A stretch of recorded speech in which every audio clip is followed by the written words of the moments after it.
going to drown. This story is about how something happened to her that caused her not to drown. That's unexplainable. So she says she sees a black man. This is out in the middle of Lake Lanier. This headline's just crazy to me because if I'm missing, I'm going to think the helicopters are for me.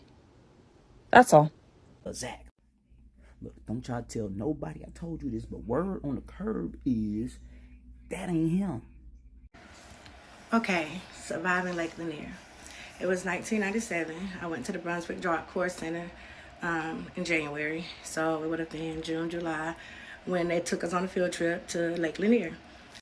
So you're probably wondering, why am I posting this? Well, here's why. This 20-year-old went missing while swimming at Lake Lanier. And if you know the history of Lake Lanier in Georgia, this lake is haunted. And usually when a article starts like this, or a headline starts with someone went missing, 9.9 times out of 10, the result is not them going to be found alive.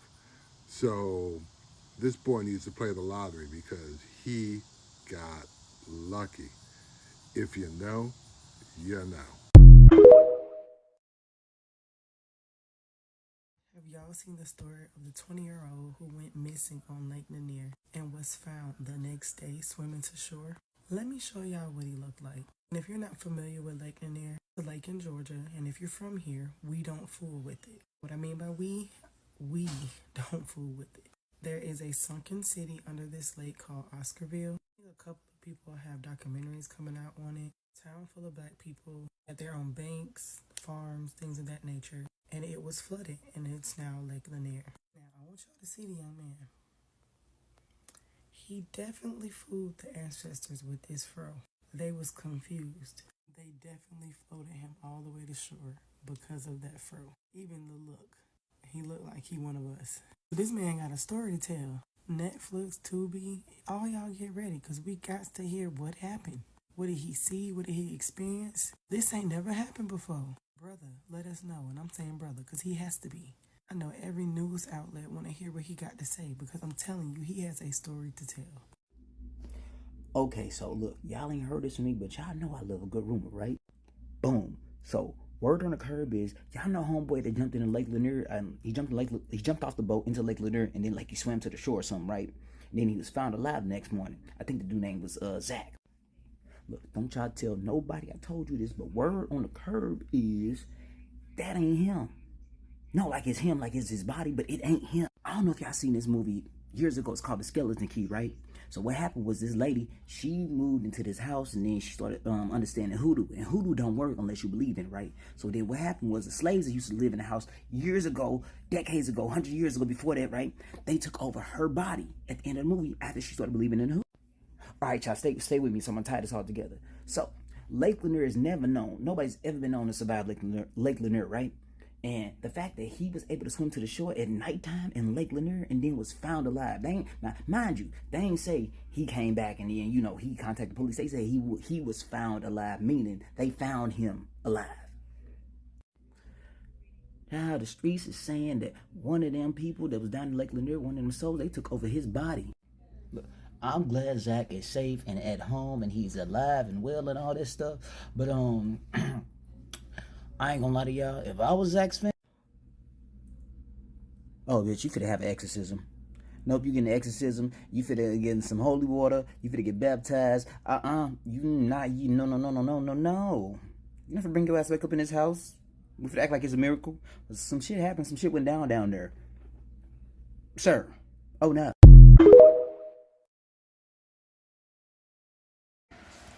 Okay, surviving Lake Lanier. It was 1997. I went to the Brunswick Drop Course Center in January, so it would have been June, July, when they took us on a field trip to Lake Lanier, like a field day. It was like a whole day thing. And I had a friend of mine who asked me if I would go out on the water or the floater with her. Now, mind you, she's from Tennessee. I'm from Florida. I'm from the beach, okay? So I told her, yeah, I would go out there with her and Sammy Dredd. But he had to assure me that he could swim, which he did. She couldn't swim either. But we both did go out there trusting that if something happened, that he had us. Okay? So we go out on the float. We having a good time. You know, we out there sneaking and burning one. We having a great time. And then all of a sudden, this dude that me and Twin, we call him the demon. Because every time we smoked with him, which was maybe 2 times before this particular day, he started looking like a demon after we smoked. So we started calling him demon. So he came out there and we was like, you know, don't play because we can't swim. So he was like, you know, okay, whatever. Went under the water as if he was about to swim away. Went underneath the float and came under the float and knocked both of us off the float. Now, this is where it gets weird. Not weird, but this is where it really goes down. Okay, so I go underneath the water. And I can't tell you exactly what my thoughts were as I was falling off of the float into the water. But the moment my head went under the water, there was not a feeling of or a thought of, oh my God, I'm drowning. It was like instantly, wow, it's trees down here. It is freaking trees under here. And then I heard a voice. Plain as day. It sounded just like me. And it said, Chastity, you're under the water. And I said to myself, of course not out of my mouth because I was under the water, not like this, Lord. In that moment, I heard instructions, which was to take my hands, do them like this, and do the action of maybe of flying. So I did that with both of my hands, and I out of the water. When I came out of the water, I yelled while looking around, my feet won't touch the ground. And boosh. Whew, excuse me, y'all. Back under the water. Again, as soon as I got back under the water, man, I'm telling you, there was not a thought of fear. It was not a thought of, oh my God, I'm drowning. It was, wow, there really is trees under here. And then in that moment, I can't tell you, all I can tell you is somebody picked me up out the water and walked me to the shore. All the movies, since 97 to now, every movie that I've seen, when somebody is drowning, the person that's saving them grabs them around, this area or something like that, and they swim with them to a safe place. That's not what happened. Nobody swims with me nowhere. Somebody, a black man, picked me up, carried me out of the water, and set me on the shore. I don't owe you a lie, because I don't know you. I've only shared my story with a couple people. And that's my story, and it's the truth. I'm here. And I pray that this video comes across Twin. This chat, girl, is me from Job Code, your bestie. I pray to God that it come across Sammy Dredd, because he was out there. Because he saved Twin, just in case y'all wondering what happened to Twin. He saved Twin. He was busy with Twin. I can't tell you exactly what happened because I was in the moments that I just described to you. But I know that Twin was okay because Twin was with him. You know what I'm saying? So I pray, I hope, whichever word makes you feel more comfortable. I manifest, whatever word makes you feel more comfortable, that they see this and then they can testify to what I'm saying. Nobody swam me out of the water. A black man carried me to the shore and sat me on the shore. And in that moment, I'm the reason why we had to stop the field trip, because all the fellas that was around, when I saw Demon, I said, that's him, he tried to drown me. Yeah. And they all got on his ass. His behind, his buttocks. Yeah. So we had to pack up and we had to go back. That was because of me. Anybody that was at Lake Lanier in 1997 that was in Brunswick Job Corps that remember the rumble on the side of the lake, you ain't gonna remember me drowning because you weren't out there. If by chance you was the person who got me to the shore, you ain't swim me there, stand up and say something. Because it's a real story, true to life. And I know you can feel it because it's the truth. Ain't no lie, ain't nothing I just said. So, hey, Thank you for listening to me share a little piece of my life. If you want to hear more, I got so many stories to tell you of how God saved me, how the devil didn't got get me. But I'm still here. Yup. Love y'all. Peace out.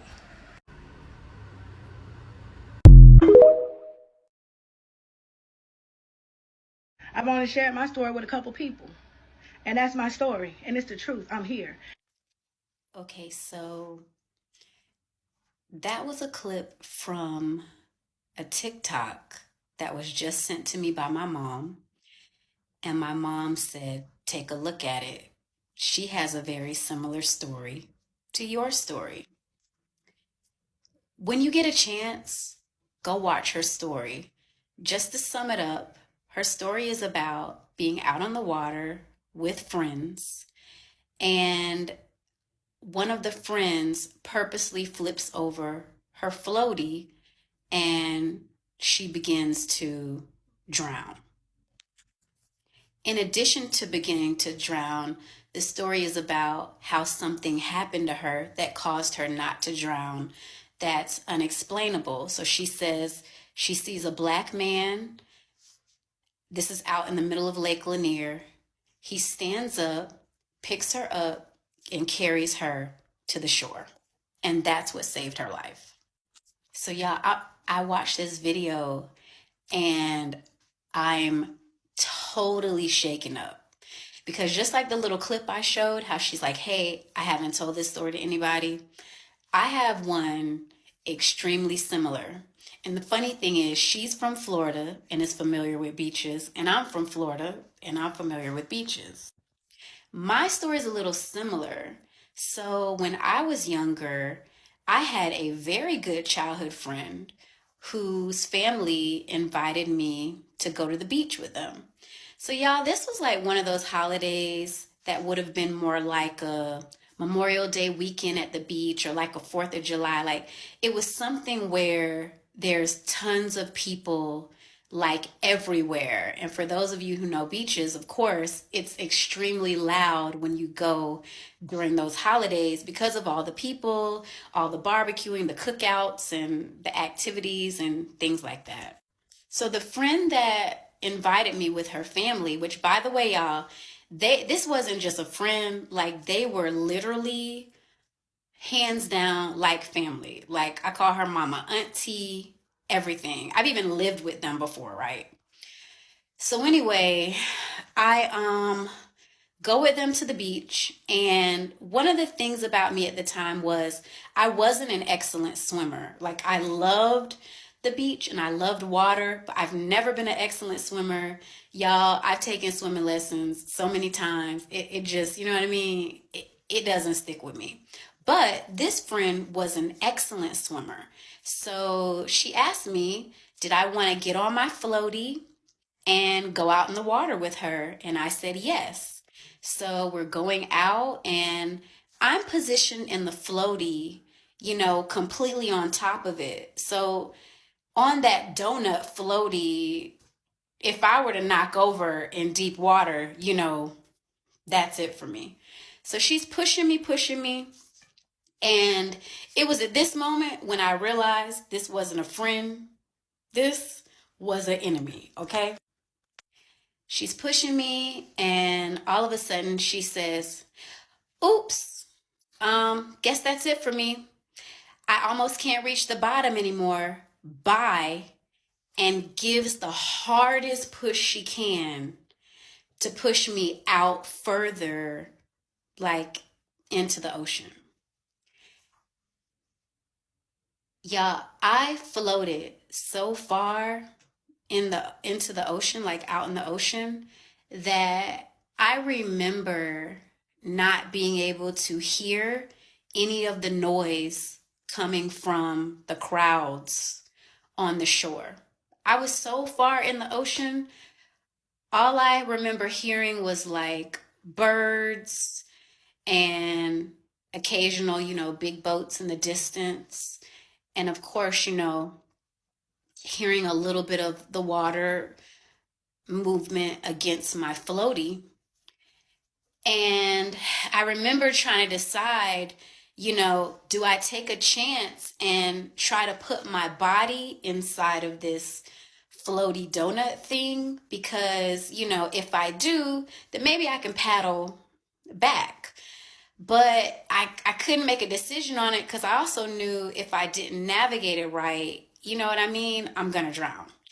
So I floated, floated, floated. And then I remember getting to like this really, really big sign. And it was like, warning, do not go past this sign, severe undertow. And I was right up against, like, I remember reading it and thinking, oh, this is the end for me. You know what I mean? My mind was just like, I'm done. So just as I got ready to pass that, this voice came out of nowhere. And it was a voice of a woman. And she said, hey, what are you doing way out here? You're not supposed to be here. And you know how, like, I'm laying on the floaty, so I couldn't, turn around and look at her, but I knew someone was there. And I saw a hand grab my tube, my orange tube. And I got pulled by that hand all the way to the shore. Now I'm going to tell y'all, I didn't hear kicking of feet, like under the water. I didn't hear heavy breathing. I heard nothing beyond that voice. All I know is I was getting pulled to the shore. And when I got to the shore, by the time I like stood up to look for the woman to say thank you, or, maybe I was expecting her to ask me where my family was or whatever, gone. The lady disappeared. I didn't see footprints. I didn't see anybody else go to the ocean or any other direction, like she disappeared.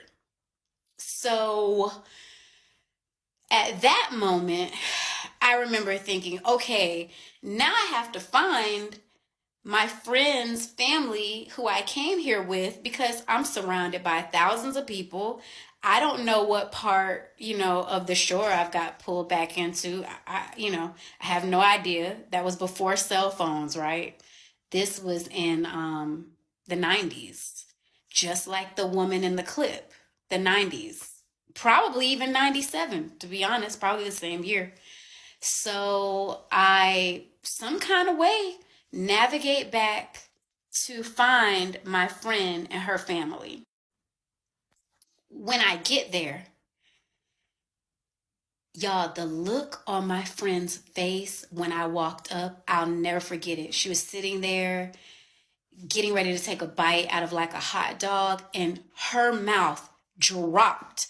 The look on her face was like, oh my God, like, you're still alive? Her family was saying, hey, where have you been? We've been looking for you. You've been gone for hours.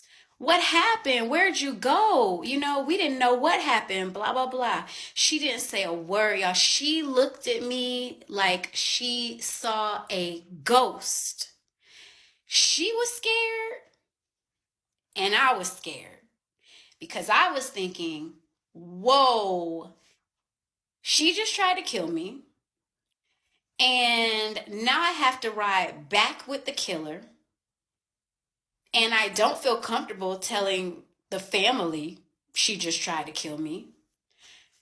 And if I would have gotten killed, she would have been front and center at my funeral, getting consoled by my mom and my dad and by her family, thinking she was my great friend. So it took me years to tell that story to my parents. I probably just told them that story probably 4 years ago, and both of them were shocked and could not believe it. And I say that to say, the video before, I'm not saying what saved me was a mermaid. I'm not saying that. I don't know if it was a mermaid. I don't know if it was an angel. I don't know what it was, but it was definitely something out of this world that recognized I have a purpose for my life and I was not supposed to die that day, especially at the hands of a friend who hated me. Be safe, y'all. Learn how to swim and stay off those floaties. Okay, guys, I'm back. I guess we'll call this part 2 of surviving Lake Lanier. Okay, so I saw in the comments where a few people asked about or made statements about hanging out with Demon after naming him Demon. It's quite the opposite.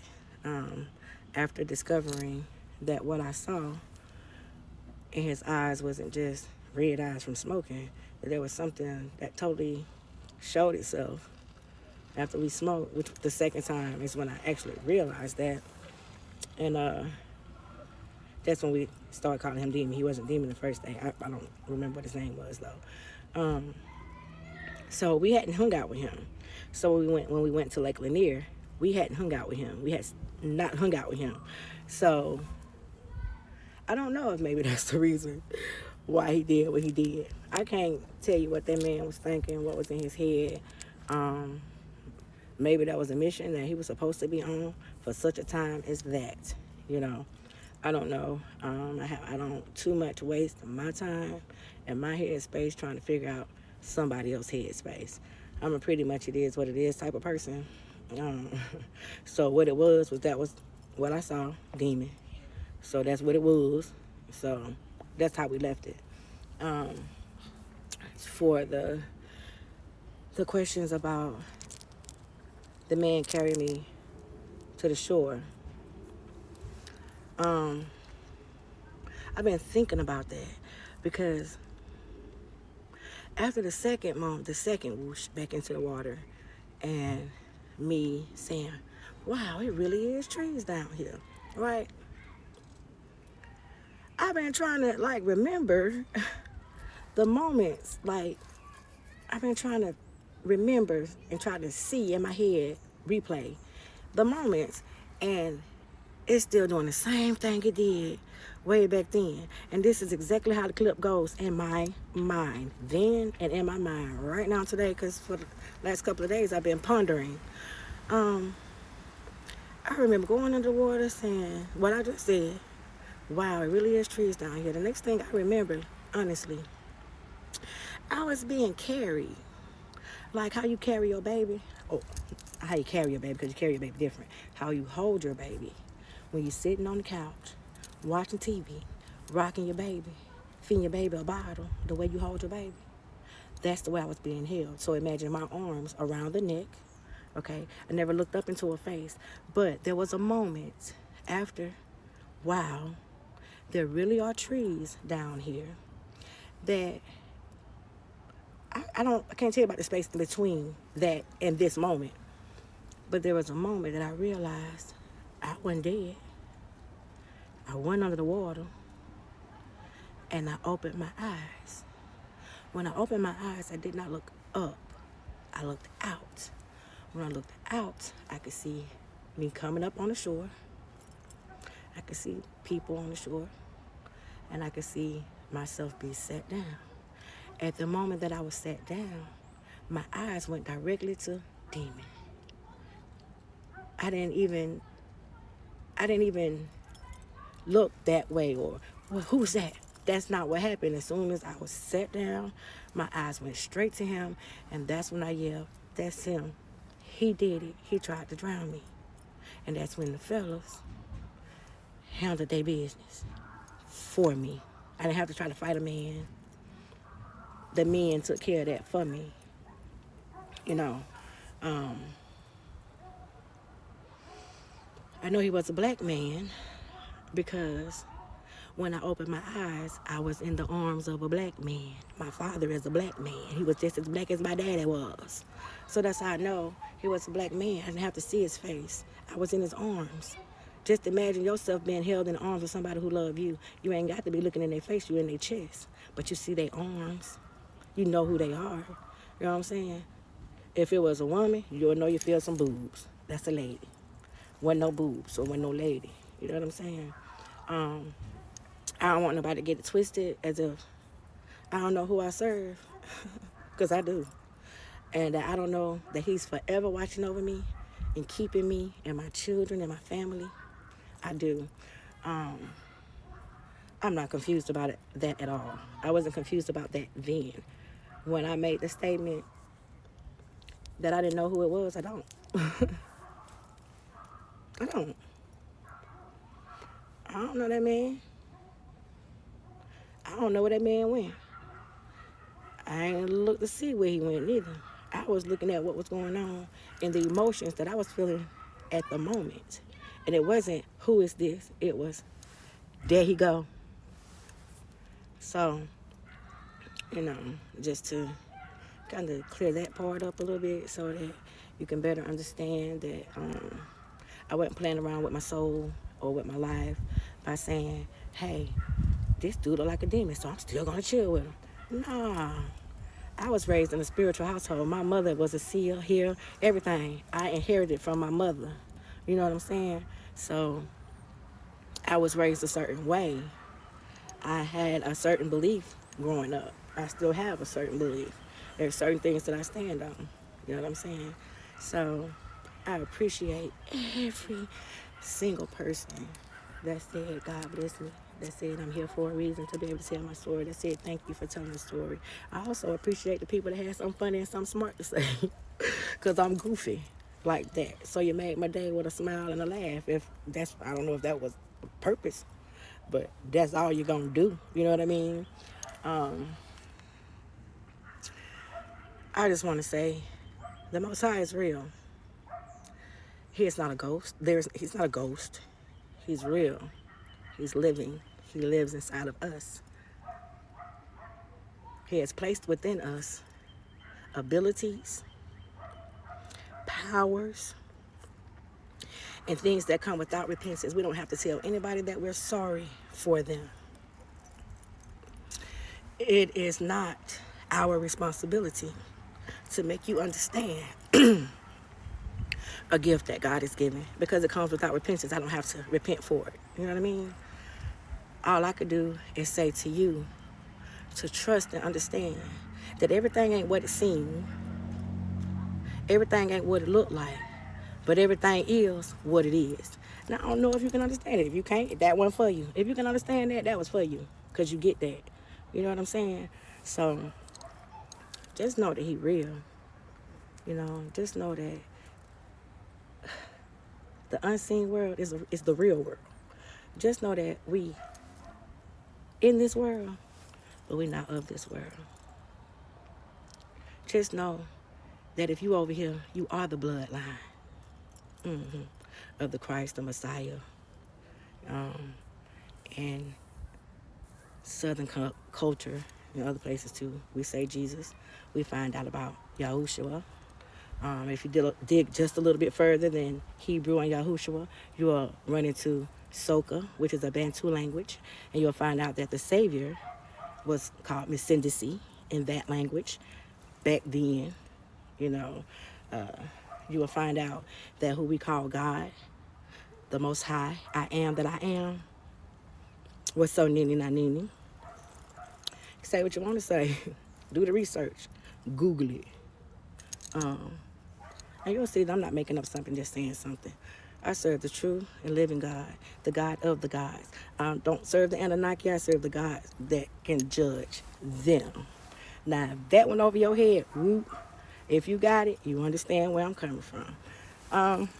It's a beautiful day outside. Let me see if y'all can see the sky.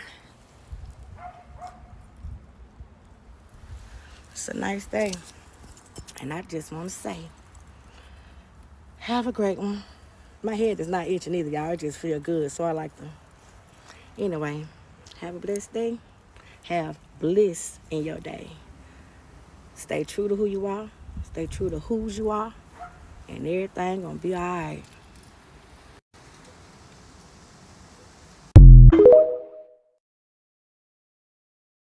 Hey, my beautiful people. This comment definitely stood out to me, and I thought I would address it. She says, my stepdad drowned in Lake Lanier, and my mom has been possessed since then. What killed him down there? I've spoken on Lake Lanier before. I've been feeling like I need to speak on it again, so I'm going to take this opportunity to talk about it.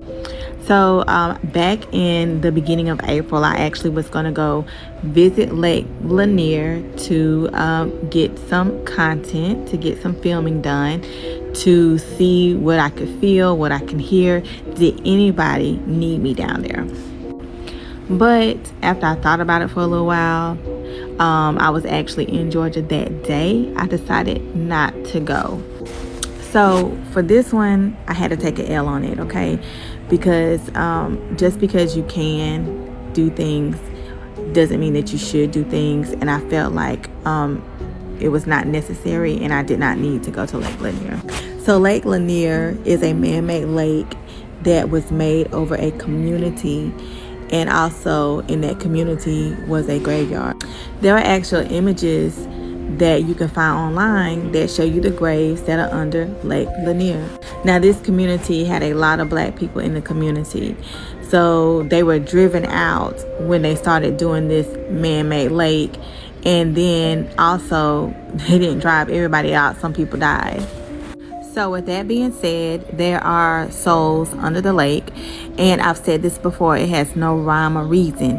Anybody who enters that lake, Lake Lanier, they are susceptible to drowning, to dying, because nobody's supposed to be there. There shouldn't even be a lake there. So what happens when you have victims of Lake Lanier? These victims, they haven't transitioned to a better place or ascended or anything like that. The whole purpose of this lake claiming these lives is because they want them down there with them. They figure that you are in the lake, you must want to join us. So sorry to say this, that your stepdad has now entered into this cycle. And the reason for your mom being possessed is because he wants her. He wants her, okay? I'm just being honest. And so now he's calling her from that Lake Lanier, from that grave under Lake Lanier. And Lake Lanier is not the only lake that's like this. One that I know personally is Lake Hartwell in Anderson, South Carolina, right before you get into Georgia. There are a lot of lakes that have claimed lives for this very same reason right here.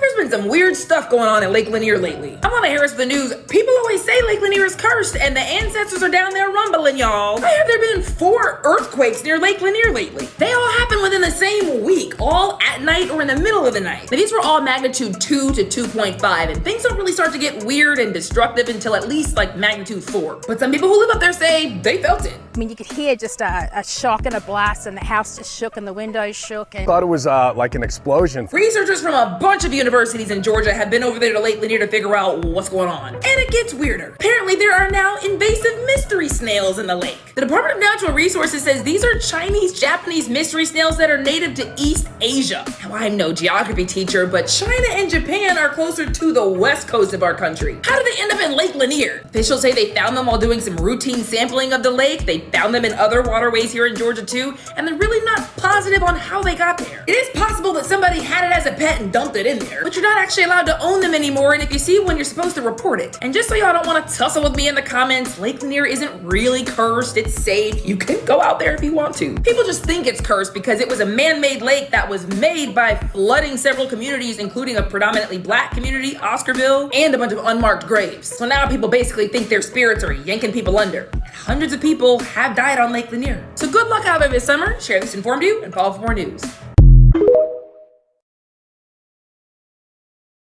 You know, I actually was thinking about that. I was thinking that all of the spirits in Lake Lanier could not be malicious and, trying to harm everyone.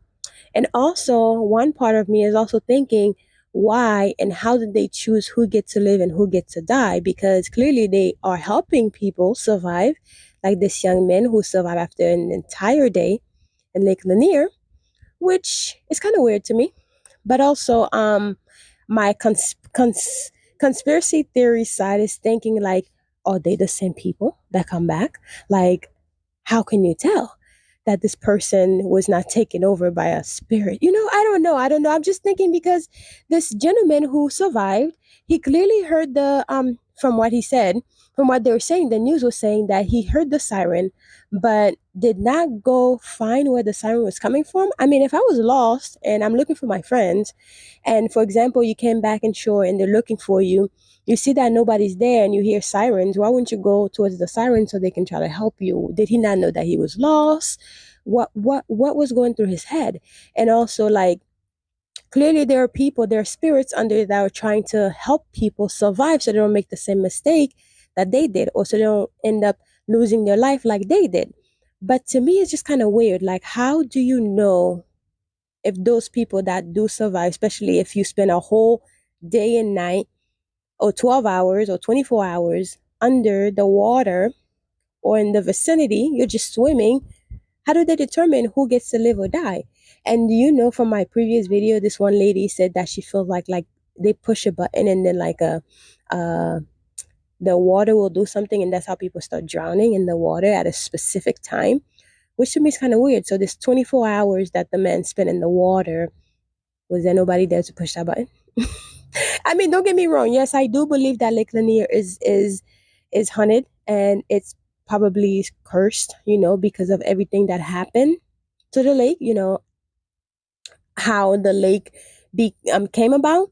I do believe all those things are real, and I would not dare swimming, and I would not try my luck in the lake at all.